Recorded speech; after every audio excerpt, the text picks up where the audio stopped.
नमस्कार, मैं हूं अशोक वर्मा। टीवी 20 न्यूज पर फटाफट खबरें जारी हैं, बने रहिए हमारे साथ। एसपी के निर्देश पर मुबारकपुर पुलिस को बड़ी कामयाबी हाथ लगी है। एटीएम में घुसकर चोरी करने का प्रयास करने वाले अभियुक्त को पुलिस ने आज गिरफ्तार कर लिया है। आपको बता दें कि मुबारकपुर थाना क्षेत्र के सेंट्रल बैंक ऑफ इंडिया शाखा अशरफिया यूनिवर्सिटी में लगा एटीएम में घुसकर एटीएम मशीन तोड़कर पैसा लगभग 16 लाख रुपया मौजूद चोरी करने का प्रयास किया गया था, परंतु काफी प्रयास के बाद भी एटीएम को तोड़कर पैसा चोरी करने में सफल नहीं हो पाए। शाखा प्रबंधक की तहरीर पर थाना मुबारकपुर में पहले अभियुक्त पंजीकृत किया गया और उसके बाद पुलिस ने तत्परता दिखाते हुए चोरी का प्रयास करने वाले युवक को गिरफ्तार कर लिया। गिरफ्तार अभियुक्त से पूछताछ की गई तो अभियुक्त किस तरह घटना को अंजाम दिया है, पुलिस को पूरी जानकारी दी। पुलिस ने जमा तलाशी के दौरान एक अदद कट्टा व 2 अदद जिंदा कारतूस, मशीन को तोड़ने में प्रयुक्त किया गया अन्य उपकरण भी बरामद किया है। पुलिस ने पकड़े गए अभियुक्त के खिलाफ गंभीर धाराओं में मुकदमा दर्ज कर आगे की कार्रवाई में जुट गई है। देखिए, अशरफिया यूनिवर्सिटी के जस्ट बगल में सेंट्रल बैंक ऑफ इंडिया है, उससे सटी हुई एटीएम का बूथ है, जिसमें एटीएम मशीन को ये रात में तोड़ रहा था। करीब 2 बजे रात की बात है। हमारी पुलिस पेट्रोल कर रही थी, उसमें इंस्पेक्टर भी राउंड पे थे और तोड़ते वक्त एक मैसेज अलर्ट जो है इनके कमांड एंड कंट्रोल को गया। उसके बाद वहाँ से मैसेज आया, फ़ोन आया और इमीडिएटली हमारे इंस्पेक्टर पहुँच गया। वो चूँकि बाहर से शटर डाउन था, अंदर आवाज़ आ रही थी कि कोई तोड़ रहा था। फिर इन्होंने कॉर्डन करते हुए पुलिस चारों तरफ से कॉर्डन करके ऊपर उसने खुलवाया, तो ये जो ये क्रिमिनल है ये उसमें अंदर तोड़ता हुआ पाया। तोड़ने के सारे ऑपरेटर्स बरामद हो गए हैं। ये पहले भी जेल जा चुका है और जेल में ही इसके दोस्तों ने इसको सलाह दी थी कि तुम ऐसा करो तो एक साथ तुमको बड़ा रकम मिल जाएगा। तो इसलिए पहले इसने 6-7 दिन आकर के रैकी की इस एटीएम मशीन की, और उसके बाद इसने लेट नाइट आकर के शटर उठा करके, चूँकि उसके पास उस तरह के ऑपरेटर्स हैं, जो ये ऑपरेटर्स आप देख सकते हैं, उससे उठा करके और फिर जा करके उसको तोड़ना शुरू कर दिया। तो इसके साथ कई और लोग भी थे कि अकेले था? अभी जिन लोगों ने इसको सलाह दी थी और प्लस इसके जो मोबाइल फ़ोन्स मिले हैं, प्लस इसके जो ये चूँकि मऊ का रहने वाला है, मऊ भी हमने एक टीम भेजी है, उससे हम लोग जानकारी कर रहे हैं कि इन समूह का नेटवर्क कितना बड़ा है और पहले इन समूह ने क्या इस तरह की कोई घटना की है कि नहीं, इस पर हमारी विवेचना चल रही है। मुख्य चिकित्सा अधिकारी डॉक्टर ए.के. मिश्रा ने बताया कि पूर्व प्रेषित सैंपल्स में से 9 व्यक्तियों की जांच रिपोर्ट पॉजिटिव प्राप्त हुई है। सीएमओ ने बताया कि अब तक कुल 242 कोरोना पॉजिटिव मरीज पाए गए हैं। वर्तमान समय में 64 एक्टिव केस हैं। 171 मरीज स्वस्थ होकर डिस्चार्ज हो चुके हैं तथा 7 मरीज की मौत हो चुकी है। वहीं 171 मरीज स्वस्थ हुए हैं। आगे मुख्य चिकित्सा अधिकारी डॉक्टर ए.के. मिश्रा ने बताया कि अब तक कुल 6,673 जांच रिपोर्ट प्राप्त हुई है, जिसमें कुल 6,440 जांच रिपोर्ट नेगेटिव और 242 जांच रिपोर्ट पॉजिटिव प्राप्त हुई है। जिला अधिकारी राजेश कुमार की अध्यक्षता में कलेक्ट्रेट सभागार में राज्य पोषण मिशन के अंतर्गत जिला पोषण समिति, जिला कन्वर्जेंस समिति की बैठक संपन्न हुई। इस अवसर पर जिलाधिकारी ने समस्त सीडीपीओ को निर्देश दिए कि कन्वर्जेंस की बैठक 5 जुलाई 2020 तक कराकर उसकी रिपोर्ट उपलब्ध कराएं एवं जहां जहां पोषण वाटिका स्थित है उनकी सूची 8 जुलाई 2020 तक जिला कार्यक्रम अधिकारी को उपलब्ध कराएं। इसके साथ ही जिलाधिकारी ने डीसी मनरेगा को निर्देश दिए कि पोषण वाटिका का बाउंड्री मनरेगा से कराना सुनिश्चित करें। इसके साथ ही जिलाधिकारी ने जिला कार्यक्रम अधिकारी को निर्देश दिए कि सुपोषित गांव में जिन जिन कुपोषित बच्चों के परिवारों का राशन कार्ड नहीं बना है उनकी सूची डीएसओ को उपलब्ध कराएं एवं जिन परिवारों में शौचालय अभी नहीं बना है उनकी भी सूची डीपीआरओ को उपलब्ध कराएं। राष्ट्रीय अध्यक्ष समाजवादी पार्टी के अखिलेश यादव का 47वां जन्मदिन पार्टी के नेताओं ने पार्टी कार्यालय पर केक काटकर मनाया। इस दौरान सपा विधायक दुर्गा प्रसाद यादव, पूर्व जिलाध्यक्ष अखिलेश यादव, निवर्तमान जिलाध्यक्ष हवलदार यादव सहित तमाम कार्यकर्ताओं ने केक काटकर एक दूसरे को अखिलेश यादव के जन्मदिन की शुभकामनाएं दी व उनकी लंबी उम्र की कामना की। तो वही मुकेरीगंज के जोधी के पूरा स्थित वृद्धाश्रम में पूर्व ब्लॉक प्रमुख इसरार अहमद ने बुजुर्गों को कपड़ा, फल, मीठा आदि वितरित किया। इस दौरान उन्होंने कहा कि समाजवादी पार्टी के राष्ट्रीय अध्यक्ष अखिलेश यादव जिस तरह हमेशा गरीबों, शोषित, वंचितों को की मदद के लिए तत्पर रहते हैं, उनकी विचारधारा से अभिभूत होकर हम लोगों ने आज गरीबों में फल, कपड़ा, मिष्ठानाद का वितरण किया है। अपने वृद्धाश्रम पे आके लोगों को कपड़ा और फल वितरित किया, क्या उद्देश्य इसका? देखिए, आज हमारे माननीय राष्ट्रीय अध्यक्ष अखिलेश यादव जी का जन्म है, 47वां जन्मदिन है। उनके ऊपर एक गाना बना था, मुलायम सिंह यादव जी का लाल है, बंदा कमाल है। तो उनके जन्मदिन पे कुछ कमाल किया जाए तो अच्छा है। केक काटना, अपने में हाहा पापा करके उसको जो है एंजॉय कर लेना, ये मकसद नहीं था। आज राष्ट्रीय अध्यक्ष अखिलेश यादव बहुत बड़ी चीज़ है। आज उनके नाम पर अगर कुछ गरीब असहाय लोगों के यहाँ तक हम लोग पहुँच जाएँ, उनकी मदद कर लें, तो ये हम अपने आप को भाग्यशाली समझेंगे। और समाजवादी पार्टी का एक संदेश जाएगा कि राष्ट्रीय अध्यक्ष का एक अनोखा अंदाज में जो है जन्मदिन मनाया जा रहा है। देखिए, खुशियाँ मनाने का बहुत तरीका अपना अलग अलग है। ज़िंदगी जीने का कुछ मकसद होना चाहिए, ठीक है। और इंसान को अपने आप में खुद एक विश्वास होना चाहिए। खुशियाँ तो बहुत मिल जाएगी ज़िंदगी में, लेकिन खुशियाँ मनाने का भी अपना एक अंदाज़ होना चाहिए। तो हम लोग उस अंदाज़े बयां में कर रहे हैं कि लोगों तक पहुंच जाए, कुछ उनका दुख हर लें। बदनसीबी है कि ये लोग जो बुज़ुर्ग हैं, लोग भगवान की पूजा करते हैं, मंदिर मस्जिद में जाते हैं, लेकिन सबसे बड़ा मंदिर मस्जिद तो माँ बाप की सेवा है। अगर माँ बाप नाराज़ हैं तो वह कभी भगवान उनसे खुश नहीं रह सकता। वो बदनसीब इंसान है, वो औलाद इनकी बदनसीब है जो अपने माँ बाप को छोड़ के इस तरीके से दर दर की ठोकरे के लिए कर रहे हैं। और बहुत भाग्यशाली वो लोग हैं जो अपने माँ बाप की सेवा करते हैं। तो आज हम लोग भी इनके बेटे बन के, एक साथी बन के इनकी सेवा करने का जो मौका मिला है, ये वृद्धाश्रम के जितने भी स्टाफ हैं, हम इन सब लोगों का धन्यवाद और शुक्रगुजार करते हैं कि इन लोगों ने हमको यहाँ पर आने का मौका दिया और इस मौके पर हम लोगों की सेवा करने का मौका मिला है। आज आईएमए का प्रतिनिधिमंडल ने एसपी ऑफिस पहुंच शिकायती पत्र सौंपा। शिकायती पत्र के माध्यम से सोशल मीडिया पर भ्रामक दुष्प्रचार करने वालों पर कार्रवाई की मांग की। इस दौरान मीडिया से हुई बातचीत में doctor DP Rai, doctor Swasti Singh, doctor Mohammad Khalid ने कहा कि देश इस समय कोरोना नामक महामारी से गुजर रहा है, जिसमें हम डॉक्टर अपना संपूर्ण त्याग कर लोगों की सेवा में लगे हैं। तो वही कुछ लोग सोशल मीडिया पर शहर एक प्रतिष्ठित हॉस्पिटल का भ्रामक दुष्प्रचार कर रहे हैं, जिसका आईएमए ने विरोध किया है। इसके फलस्वरूप कुछ लोगों ने जिले के पूरे हॉस्पिटल के ऊपर छिटाकशी करने का काम किया। यह बहुत निंदनीय है। हमारा संगठन ऐसे लोगों पर कार्रवाई की मांग करता है। ज्ञापन सौंपने वालों में doctor Anup Singh Yadav, doctor Gayatri Yadav, doctor Vinay Yadav, doctor DP Rai, doctor Swasti Singh, doctor Mohammad Khalid आदि मौजूद रहे। इस बाबत क्या कुछ कहा डॉक्टर डीपी राय ने, आपको सुनवाते हैं।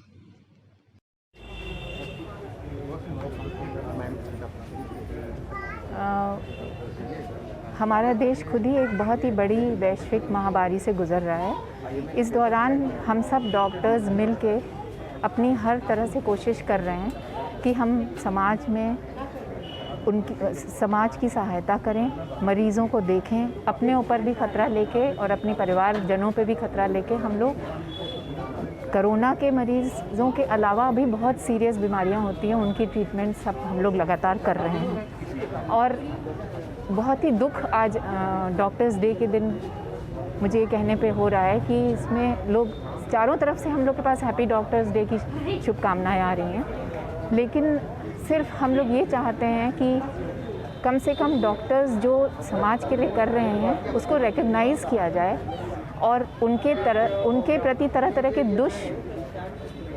वो ना किया जाए, उनके तरह तरह के उनके जी। मैम, आज आप एसपी साहब के यहाँ आई थी, आप लोग क्या बातें हुई हैं और क्या आश्वासन मिला? एसपी साहब के यहाँ हम लोग बस इसलिए आए थे कि अगर किसी भी तरह से दुष्प्रचार डॉक्टर्स के अगेंस्ट ना किया जाए और कोई भी असामाजिक तत्व जो डॉक्टर्स के प्रति दुष्प्रचार कर रहे हैं उनके अगेंस्ट एक्शन लिया जाए। इस भयंकर महामारी के बीच में हम लोगों को काम करने दिया जाए। हम लोग हर तरह से कोशिश कर रहे हैं कि जनता की सहायता करें, हम लोगों को हैरेस न किया जाए, बुरा भला ना कहा जाए। गंदी गंदी गालियाँ समाज में जो दी जा रही हैं, ये सब सुन के हम लोग काम करने के में हम लोगों को बहुत मुश्किल हो रही है।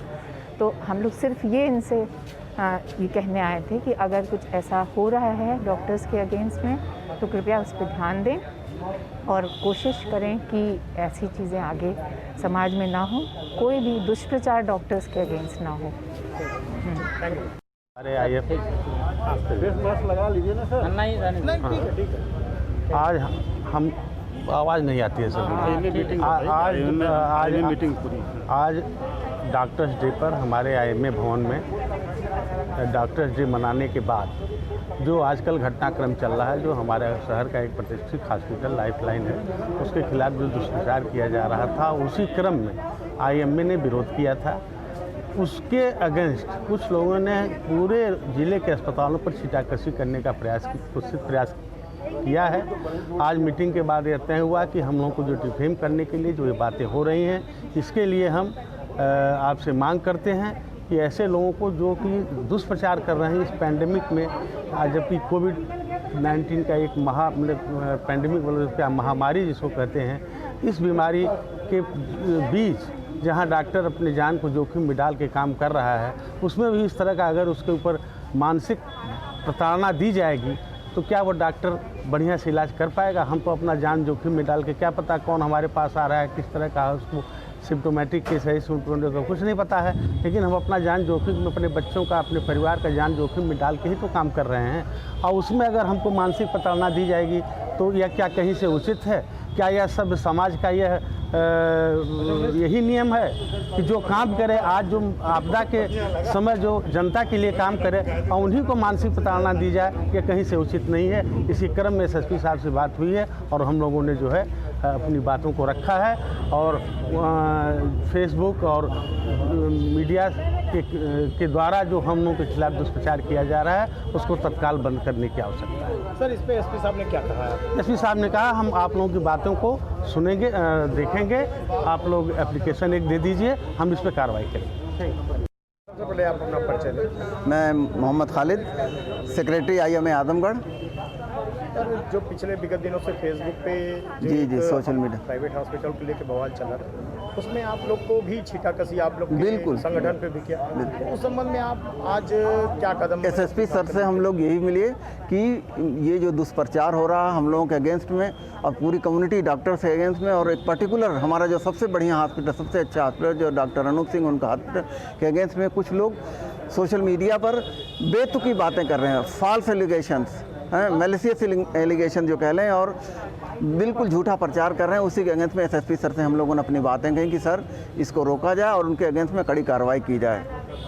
सर, इसी संबंध में IMA को संजय की आंख तक बता दिया गया है कि बिना बैठे दूर बैठ के और देख रहे हैं कि वो पूरी तरह से सही है, तो इस पे इस तरह से टिप्पणियां अगर हो रही है तो किस तरह से काम की? नहीं, SSP सर से हम लोगों ने सारी बातें कह दी हैं और SSP सर ने पूरा हम लोग को आश्वासन दिए हैं कि बिल्कुल जो भी दोषी है उनके अगेंस्ट में कड़ी कार्रवाई करेंगे और ये दुष्प्रचार बंद किया जाए। बस हमारी सबसे बड़ी मांग यही है।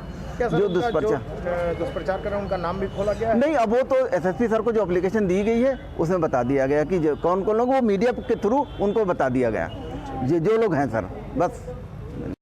मुख्य चिकित्सा अधिकारी डॉक्टर AK मिश्रा ने लोटस अस्पताल आजमगढ़ को निर्देश दिए कि लोटस अस्पताल में एक डॉक्टर के कोरोना संक्रमित पाए जाने पर इनके द्वारा किन किन वार्डों में मरीजों को देखा गया या जहां जहां रुके हैं उस होल्डिंग एरिया को तत्काल 24 घंटे के लिए बंद कराते हुए 12 घंटे के अंतराल पर 1% हाइपोक्लोराइड सोल्यूशन से उत्तर प्रदेश सरकार कोविड प्रोटोकॉल के अनुसार सैनिटाइज कराएं। तत्पश्चात 70% एल्कोहल से बेड, खिड़की एवं अन्य सभी उपकरण को भी सैनिटाइज कराएं। इसके साथ ही साथ ऐसे सभी कर्मियों को जो कोरोना संक्रमित डॉक्टर के डायरेक्ट कंटेक्ट 2 मीटर से कम दूरी एवं 15 मिनट से अधिक तक रहे हों को हाई रिस्क चिन्हित करते हुए उन्हें क्वारंटाइन करें एवं तत्काल उनका RT-PCR की जाँच कराएँ। आजमगढ़ के वर्धा थाना अंतर्गत वीरा बाजार में एक व्यापारी की दुकान में फायरिंग कर अपराधियों ने 2 लाख की रंगदारी मांगने का मामला सामने आया है। इस वारदात में CCTV फुटेज भी जारी हुआ है, जिसमें तेजी से एक बाइक पर 3 लोग सवार होकर आते हैं और दुकान में फायरिंग कर चले जाते हैं, और जिसके आधे घंटे बाद व्यापारी को मोबाइल पर फोन आता है कि 2 लाख रंगदारी दे दो वरना तुम्हारी हत्या कर दी जाएगी। इस पूरे घटना के बाद इलाके में सनसनी फैल गई है। क्या व्यापारी और क्या आम जनता, सभी लोग सड़कों पर जुट गए। इस पूरे घटनाक्रम का दुकान के सामने लगे एक CCTV फुटेज में घटनाक्रम भी रिकॉर्ड हो गया है, जिसमें साफ तौर पर देखा जा सकता है कि एक बाइक पर सवार अपराधियों ने फायरिंग का अंजाम देकर तेजी से निकल लेते हैं, जिसके आधार पर व्यापारी ने भी जाना कि बाइक पर 3 लोग सवार थे। इस घटना के बाद इलाके के लोगों ने थाने का भी घेराव कर लिया और सड़कों पर भीड़ जुट गई। पीड़ित व्यापारी ने लिखित तहरीर थाने में दी है। इस पूरे प्रकरण पर कोई अधिकारी बयान देने से बच रहे। उनका कहना है कि जांच प्रक्रिया जारी है और अहम सुराग लगे हैं, जिसका खुलासा शीघ्र ही किया जाएगा। हाँ, तो जो है बाइक से कोई आया जो है कि हम लोग बाइक से कितने लोग थे? 3 लोग थे सर। एक बाइक में 3 लोग? सीसीटीवी फुटेज से पता चला कि 3 लोग थे। 3 लोग थे। आप क्या कर रहे थे उस समय? शटर को डाउन कर रहे थे।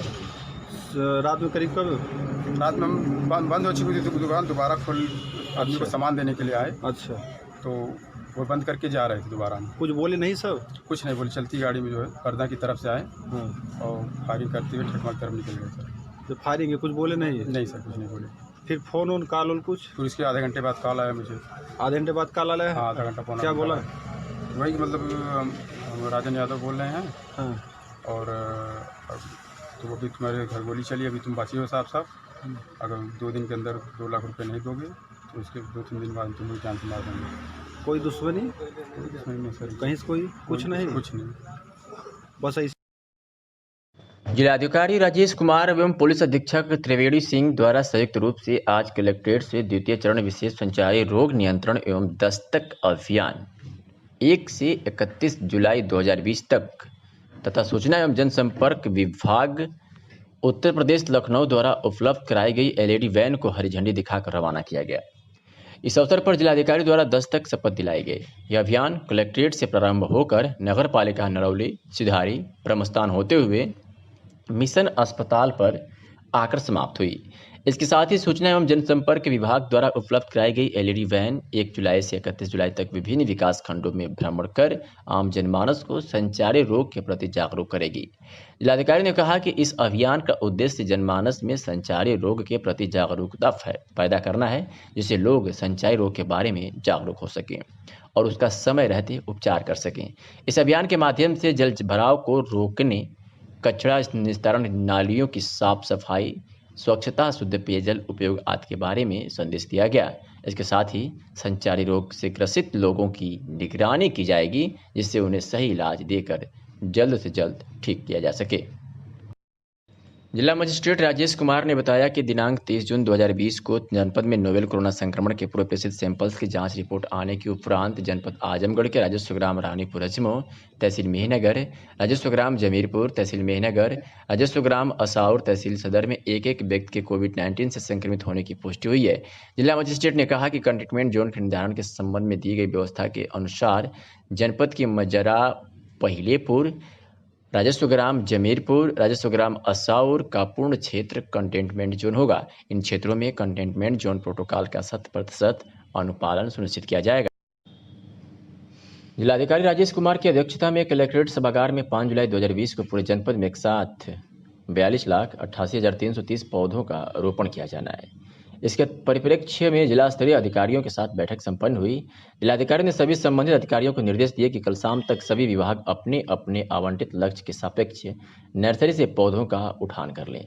इसके साथ ही साथ समस्त विभाग पौधा लगाने के लिए 8 बजे, 10 बजे, 2 बजे एवं 4 बजे तक नोडल अधिकारियों के माध्यम से लगाए गए पौधों की सूचना कंट्रोल रूम में देंगे।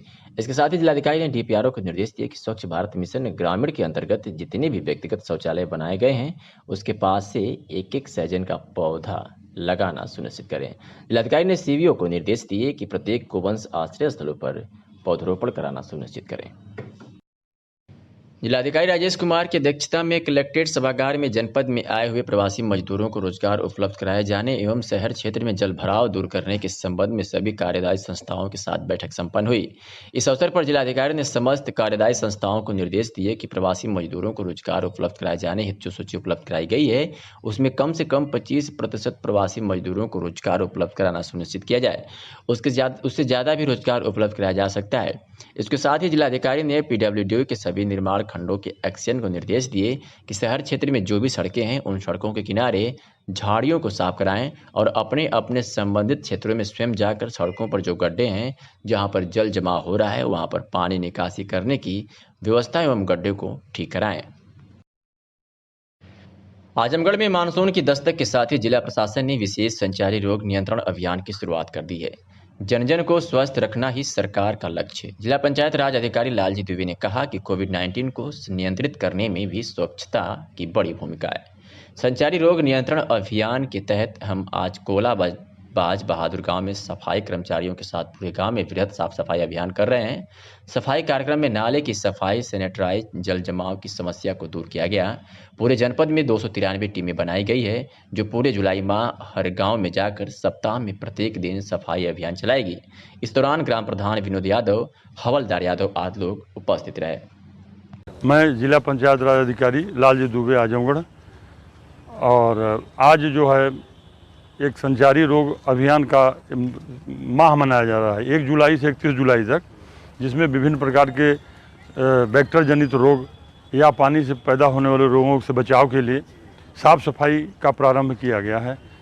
कल माननीय मुख्यमंत्री जी, माननीय जिलाधिकारी महोदय का निर्देश है कि हर गांव में इस तरह से क्लस्टर बना करके सफाई कर्मियों के साथ हम प्रत्येक दिन एक गांव में जाते हैं और पूरी अच्छी ढंग से नाली की सफाई, सैनिटाइजर का प्रयोग, और उनको जो कहीं हैंडपम्प में पानी जा रहा है तो पानी की निकासी, शुद्ध पेयजल की व्यवस्था और साफ़ सफाई पे अभियान चलाया जा रहा है।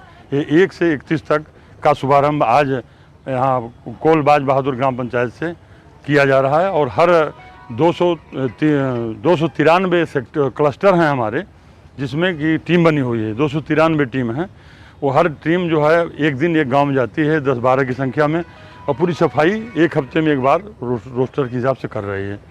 और लोगों की प्रकोप चल रहा है, इसमें स्वच्छता और अन्य जानकारियां दिया जा रहा है कि मास्क लगा करके दूरी बनाए रखें आपस में, और क्या क्या सावधानियां सब हमारे कर्मचारी बताते भी हैं और मेहनत से काम भी कर रहे हैं। समाजवादी पार्टी के राष्ट्रीय अध्यक्ष अखिलेश यादव के निर्देश पर समाजवादी पार्टी का आह्वान पत्र ग्राम अटा में बांटते हुए समाजवादी सरकार की विकास कार्यों की जानकारी दी गई तथा योगी सरकार की विफलताओं के बारे में भी लोगों को जागरूक किया गया। गरीबों में उत्तर प्रदेश सरकार की जनविरोधी नीति के खिलाफ बहुत आक्रोश है और लोगों ने भरोसा दिलाया कि आने वाले 2022 के चुनाव में पुनः अखिलेश यादव को मुख्यमंत्री बनाएंगे। शंभू व्यास अटा विधानसभा अध्यक्ष, सपा लोहिया वाहिनी कोच माधोगढ़, अनुज व्यास, नीतीश व्यास, शैलेंद्र पंचाल, आकाश कुशवाहा सहित तमाम लोग इस मुहिम में मौजूद रहे। जिला मजिस्ट्रेट राजेश कुमार द्वारा धारा 14(1) उत्तर प्रदेश गिरोहबंद एवं समाज विरोधी क्रियाकलाप निवारण अधिनियम 1986 में प्रदत्त शक्तियों का प्रयोग करते हुए ध्रुव सिंह उर्फ कुंटू पुत्र रुद्र प्रताप सिंह निवासी छपरा सुल्तानपुर थाना जीएनपुर आजमगढ़ की 4 संपत्तियों को कुर्क करने के निर्देश दिए गए थे। इसी के क्रम में आज अपर जिलाधिकारी प्रशासन, एसडीएम सगड़ी एवं पुलिस अधिकारियों के साथ ध्रुव सिंह उर्फ कुंटू के 4 संपत्तियों को कुर्क किया गया, जिसमें कस्बा जीएनपुर चौक से आजमगढ़ रोड पर बाएं तरफ 3 मंजिला मकान, कस्बा जीएनपुर अजमतगढ़ और जीएनपुर रोड पर मौजा खानकाह बहरामपुर मुख्य मार्ग पर 59 वर्ग मीटर में निर्मित भवन अभियुक्त की पत्नी बंदना सिंह के नाम है। ग्राम खर्रा रस्तीपुर में अभियुक्त द्वारा निर्मित गिरजा शंकर स्मृति महाविद्यालय व रुद्र प्रताप पॉलिटेक्निक कॉलेज एवं आजमगढ़ गोरखपुर मुख्य मार्ग पर मौजा हसन पट्टी में आबादी गाटा संख्या 87 रकबा 6.5 हेक्टेयर का ध्वस्त भवन को अभियुक्त की पत्नी बंदना सिंह के नाम क्रय किया गया है और चारों संपत्तियों की कुर्क की कार्रवाई की गई।